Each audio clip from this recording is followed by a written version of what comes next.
And let everybody come on board as they see fit. Well, I want to welcome you all. I also want to borrow a title from Arlo Guthrie, and basically we'll call this the Zoom. They call the city of New Orleans, okay? And we want to thank both John Kinnebrew and David Marcello for volunteering. They have planned a presentation which is going to leave plenty of time for questions at the end. So I suggest you keep them in mind. But there's other ways you can contact leave some in notification that you're interested in a question. You can raise your hand with that mechanism that Zoom has available, or you can write your question in the chat box, and I'll be looking at those and calling on people who have so notified us. The only thing I'm really sorry about is that I have a glass of water with me and I don't have a Vieux Carré with me, because that's the way it would have been much better for all of us to have Vieux Carrés in hand while we listen to these guys. But with that introduction, I will let John and David take it over. Okay, well, thanks, Arthur, for getting us underway. And I am going to do that awkward transition to share screen, because both John and I have a PowerPoint presentation that will help keep us on track. So people will recognize the reference to the Beatles lyrics from In My Life. And that's sort of my theme today, is that we've all got special places in the city that we love. And what makes them special? Memory. All these places have their moments I still can recall. So my hope is to share today some of my memories that lend certain parts of New Orleans a special aura for me, and talk a bit about people, places, and things that have meant something over the years. So there's another way to state the thesis. It's something Jane and I saw when we were in the Jewish Museum of Berlin last summer, around the time I was thinking about this presentation. And, what makes things special? Moments and memories. Let me start with, why did I decide I wanted to come back to New Orleans after we graduated from Williams? And the short answer is the kind of yeasty national political scene that we were all living through. I mean, there was a lot going on back then. I've got a very brief sample of the 60s zeitgeist, good, bad, or indifferent, love it or hate it. This is some of what was going on at that time. Draft cards were being burnt to protest the Vietnam War. Bras were being burnt with an emerging women's movement. In the South, crosses were being burnt by the Ku Klux Klan crazies, and they were basically supplying the fodder for movies yet to be written. But there was a counter narrative with a lot more hope, and that was played out in the streets of Birmingham, where they tried to dampen the fire with fire hoses, and at the Edmund Pettus Bridge in Selma. This struck me as some of the most interesting politics in America going on right back where I had come from. And so I thought, I'm going to go back and see what can I do to get involved. Lo and behold, not long after I got back, I met this guy, Dutch Morial, who was at the time Louisiana's first Black state legislator since Reconstruction. He later became New Orleans' first Black mayor, and I'll talk about that in a moment. But in the summer of '69, I was placed in his law office as a law student Civil Rights Research Council intern. And he was running for a council at large seat, and I was the issues guy. He said at one point, we need a position paper on the Riverfront Expressway. And that's going to take us momentarily to our first place, Jackson Square. But before that, a little brief excursion into New Orleans politics. Dutch's opponent in the runoff was a council member named Joe DeRosa. And in 1969, Dutch lost in the runoff to DeRosa by about 6,000 votes. 8 years later, in a runoff for mayor against Joe DeRosa, he won by about 6,000 votes. I would like to say that we were smarter and better funded, but that would be only half true. We were better funded. But what made all the difference was the demographics. Black voter registration went up from about 42% in 1969 to about 46% in 77. A very talented political consultant who helped guide us through this race observed that in the 1969 mayor's race, which was a contest between Moon Landrieu and Jimmy Fitzmaurice, Black voters held the veto over who could be mayor, and they vetoed Jimmy Fitz in favor of Moon. In the 77 mayor's race, it was white voters who had the veto, and they opted to veto Joe DeRosa in favor of Dutch. That's a long way around commentary about the tipping point in Black-white political power from 1969 to 1977. It shifted. So Dutch is the first of the people that I've mentioned in this presentation, but now to the places. Jackson Square, the very heart of the French Quarter, a real typical layout when it was built. The cathedral right at the heart of the square. To the right of it, the Presbytere, which was the seat of religious administration, and to the left, the Cabildo, the seat of political administration.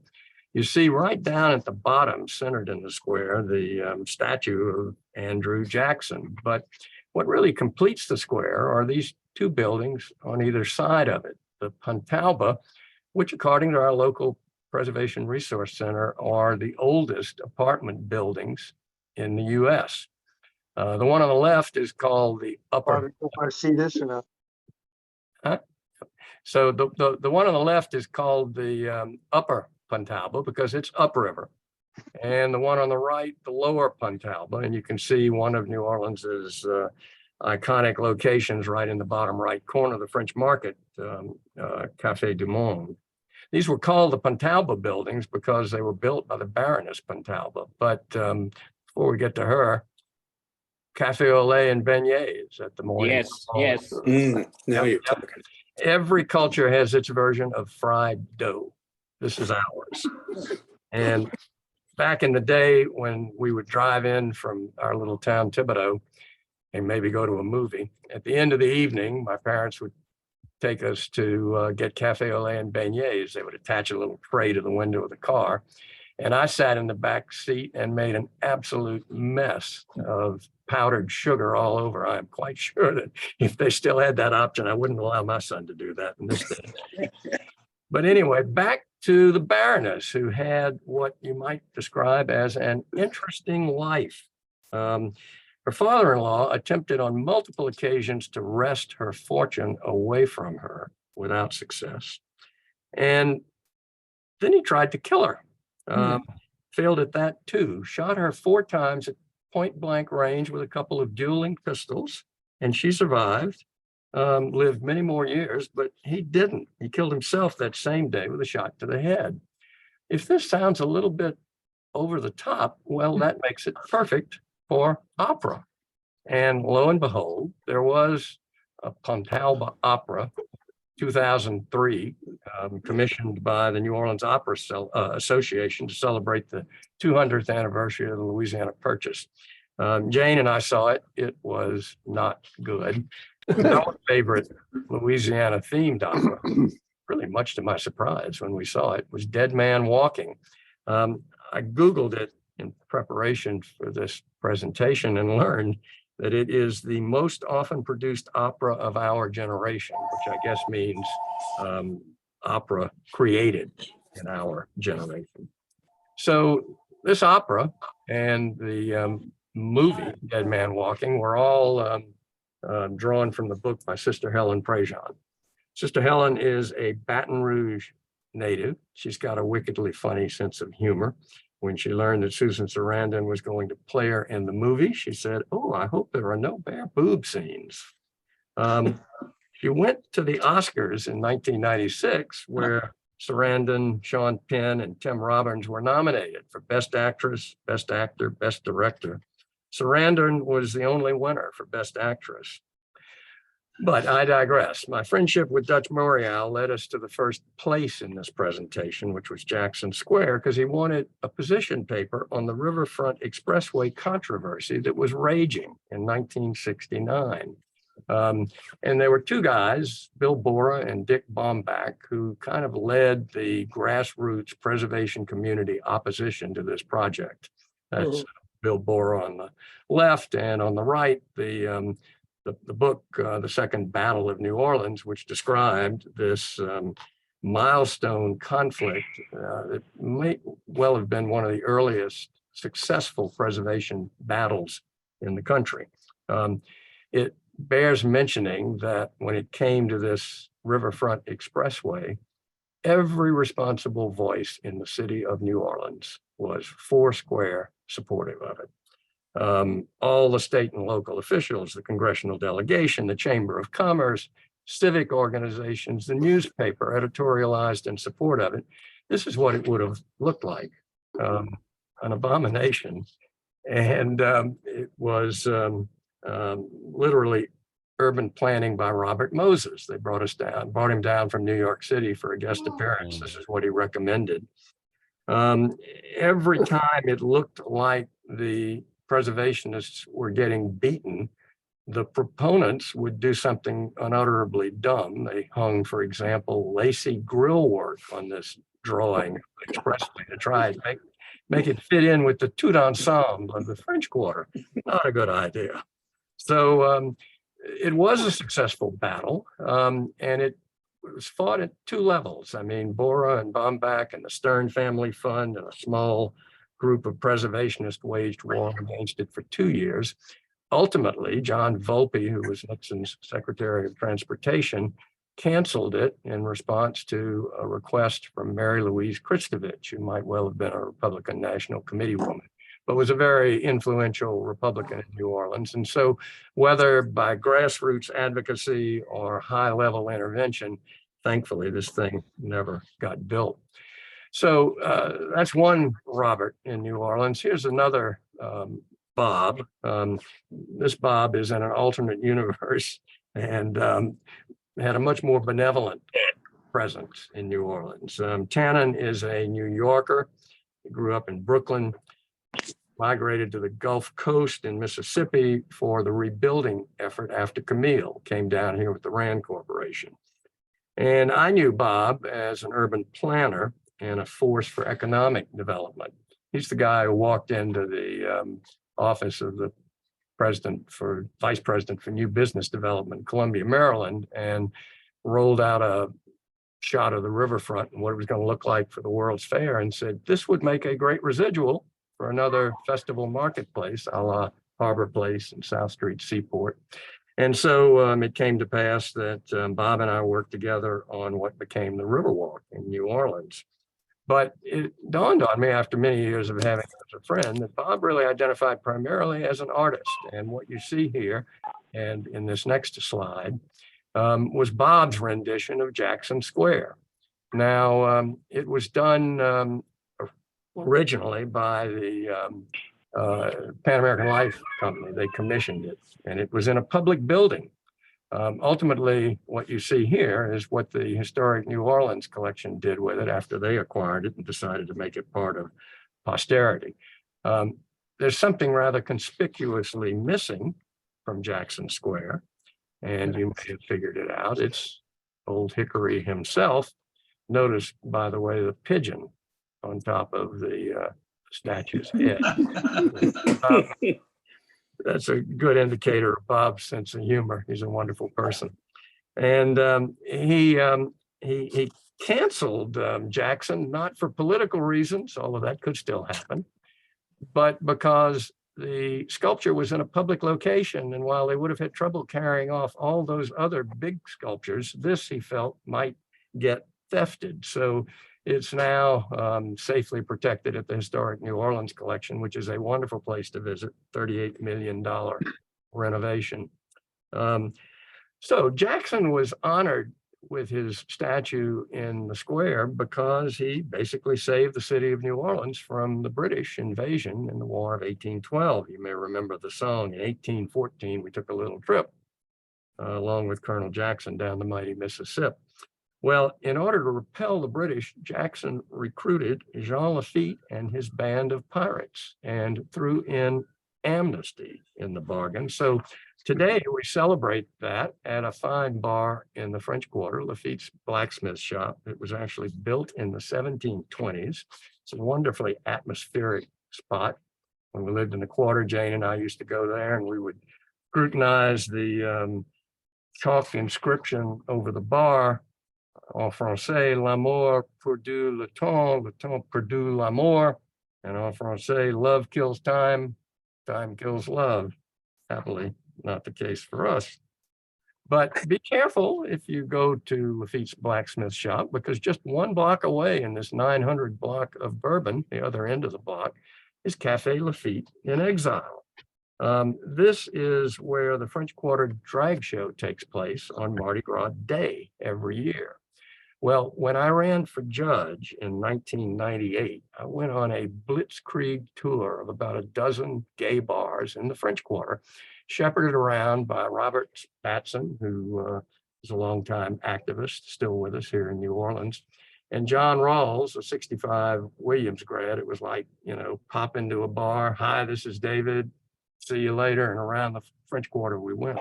I couldn't find a photo of John Rawls, so I pasted in these two young people who got wrapped up, as you might say, in my campaign.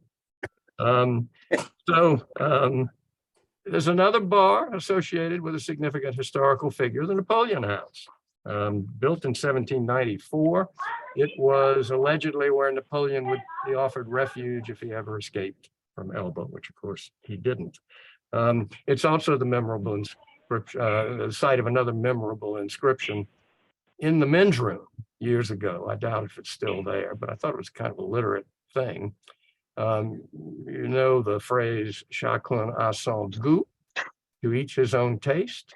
Well, this one said chacun a son goat, which I leave you to figure out on your own. But the Napoleon House is the site of a wonderfully traditional Pimm's Cup, and also a very controversial hot muffalata. The muffalata is traditionally served cold, and the place to get it is the Central Grocery.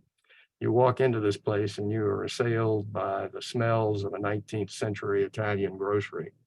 It is spelled as you see it here, but it's not pronounced like it's spelled. It's called a muffalata, and it's not called a muffalata sandwich. That would expose you to the same sort of ridicule that provoked outrage in New Orleans when, in an episode of NCIS New Orleans, they referred to gumbo soup.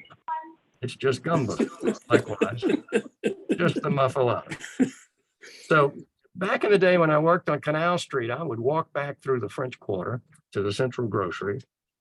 I should add 1/4 of this sandwich with meat and cheese and olive salad, and the Italian seeded bread is what most of us would call lunch. So I would buy a half a muff and take it to the riverfront, and on the moonwalk, watch the river roll by while I consume this really wonderful sandwich. This was New Orleans's breakthrough to the riverfront under the administration of Moon Landrieu. What you see in the back is a wharf that used to be indicative of all the wharves that cut New Orleans off from the riverfront. This was the port of New Orleans to your right.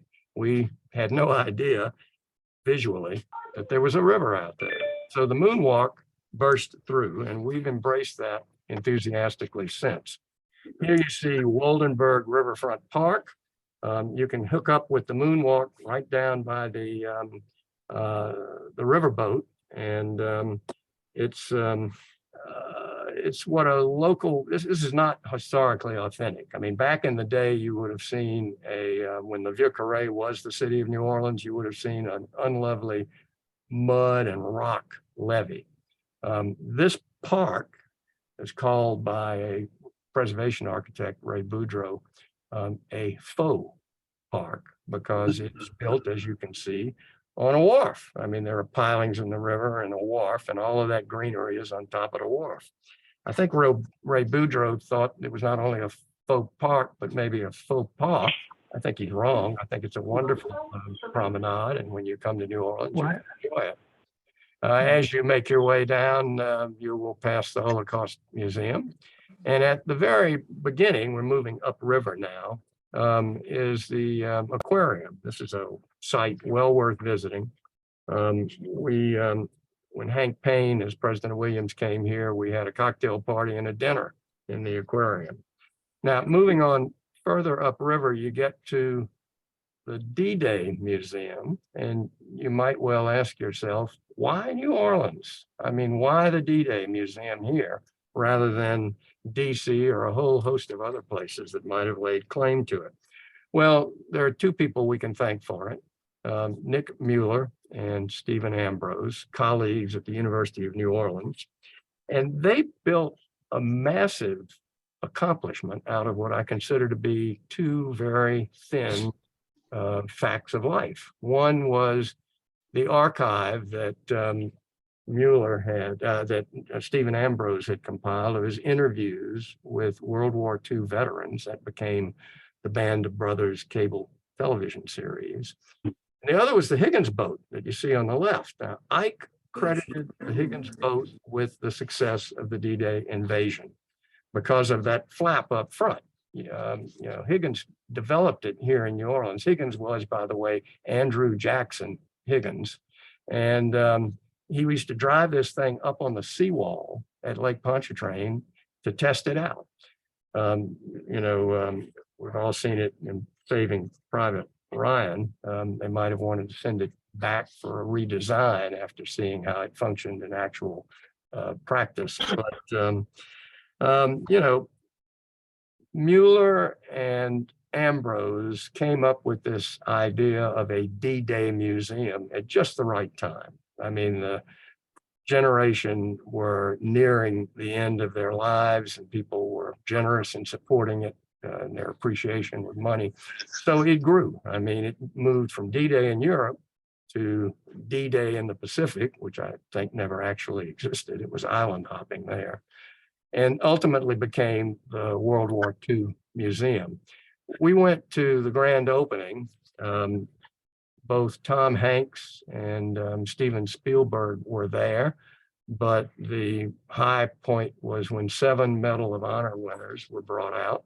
I went there with my father and my uncle Clem. Clem had been in the third wave of soldiers on the Normandy beaches and survived. So here's, today's WW2 museum. It's 3 more buildings than there were. It's got a canopy over the parade ground. It's a hotel, a restaurant. You can go up top to the Higgins Hotel and enjoy the view and a brew from Rosie's.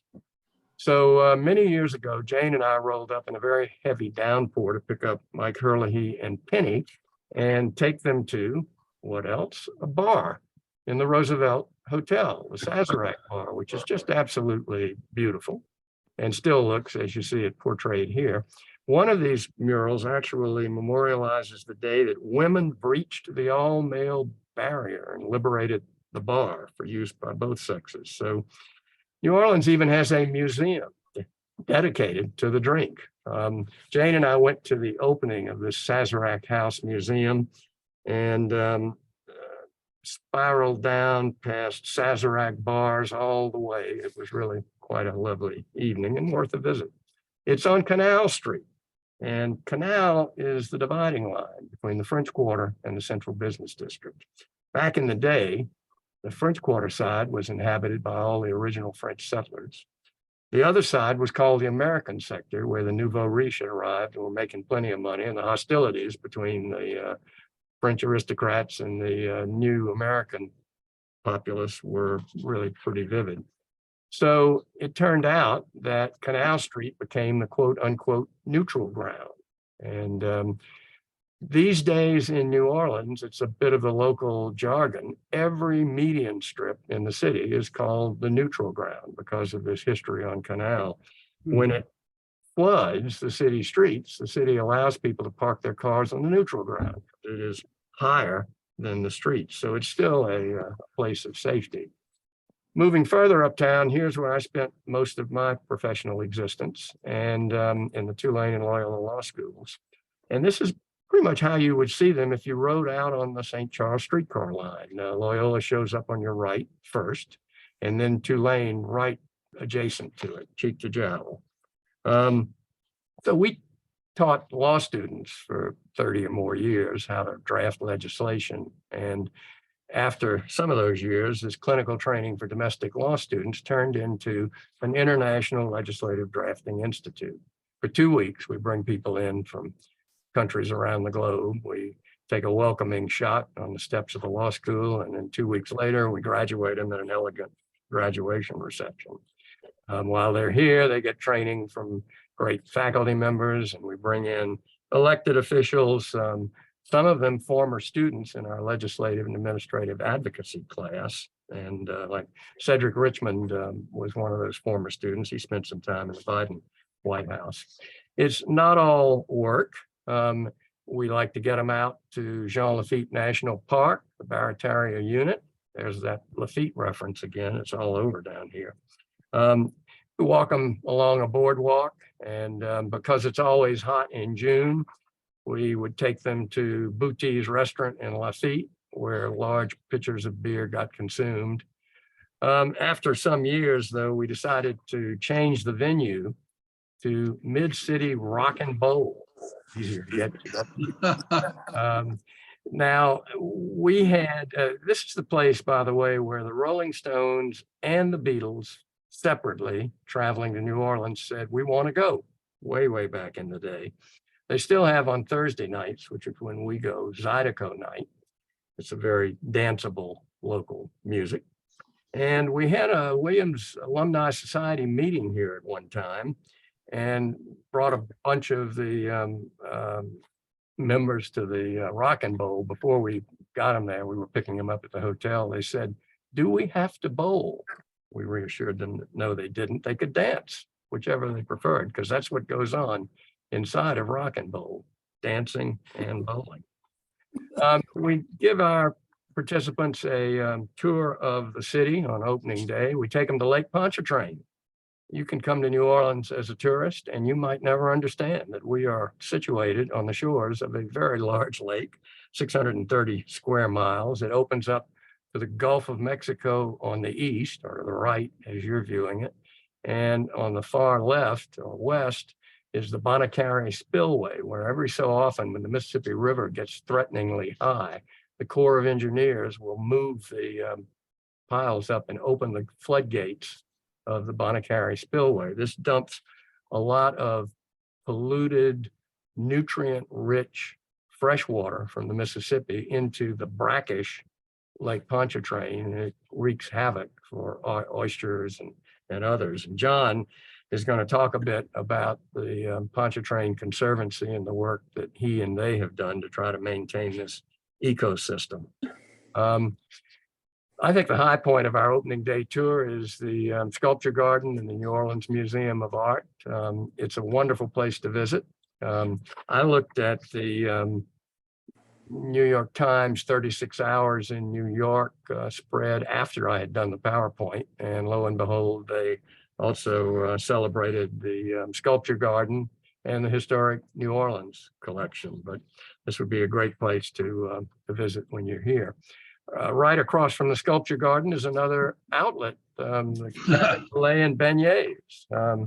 You know, some of these memories that I have of New Orleans are only memories now. This is run today by the Café du Monde, but back when the Preservation Resource Center did a little book called Days and Nights in the Dreamy City, Locals Share Their Favorite Places.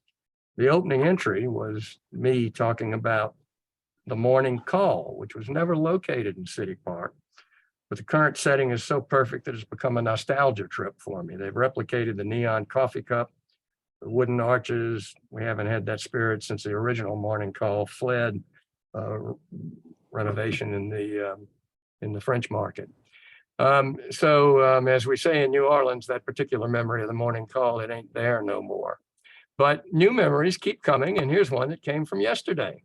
Arthur tried to call me while Jane and I were at the brunch at the Broadside outdoor concert. And the small figure you see on stage is John Boutte, a wonderful New Orleans performer. He was singing City of New Orleans at this time. And if you want to Google it up, it's a worthy visit. But check out John Boutte. So I mentioned City Park a couple of times. That is where John Kennebrew is going to take us as soon as I can successfully transit off of my PowerPoint. Stop sharing.